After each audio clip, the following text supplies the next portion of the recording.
et une tête.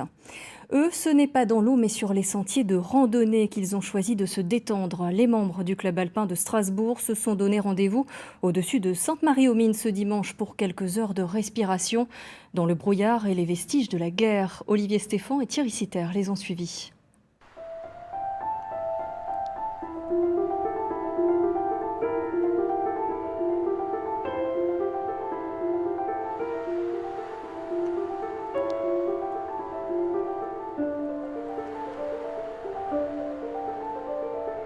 Voilà, donc là, les trous d'obus, de mortier.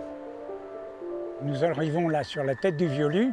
Il y a 250 chasseurs qui sont morts là en 14.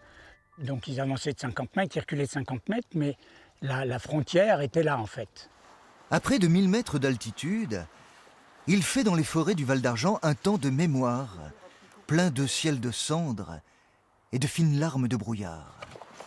Et pourtant, cette randonnée hebdomadaire du CAF de Strasbourg est heureuse. Moi, je suis en télétravail depuis presque un an. Donc forcément, quand on a l'occasion de pouvoir sortir et d'être dans des lieux comme ceci, il faut en profiter. Et je pense que c'est un très bon remède contre le confinement, justement, le fait d'être tout le temps chez soi. Et là, ça doit être la tête du Violu. Il y avait plein de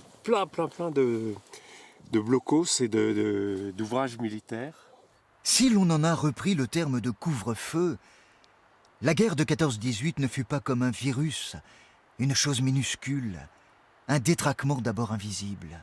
D'emblée, elle fit les choses, les morts comme leur cause, en grand. C'était une fosse dans laquelle était logé un obusier qui permettait de balancer des charges de 100 kg sur les tranchées, sur les défenses françaises. C'est profond? 8,50 m de fond. L'histoire en général m'intéresse. Et ça m'intéresse beaucoup parce que j'ai découvert il y a quelques années un livre sur les Allemands dans la vallée de Sainte-Marie et qui décrit en fait tout ce trajet avec tous les bâtiments, tout ce qui s'est passé, les différentes fortifications. Et c'est très sympathique de retrouver un peu ce qu'ont vécu nos arrière-grands-parents, d'un côté ou de l'autre. Et pour les affamés de sortie, la prochaine randonnée du CAF de Strasbourg, c'est dès ce mardi.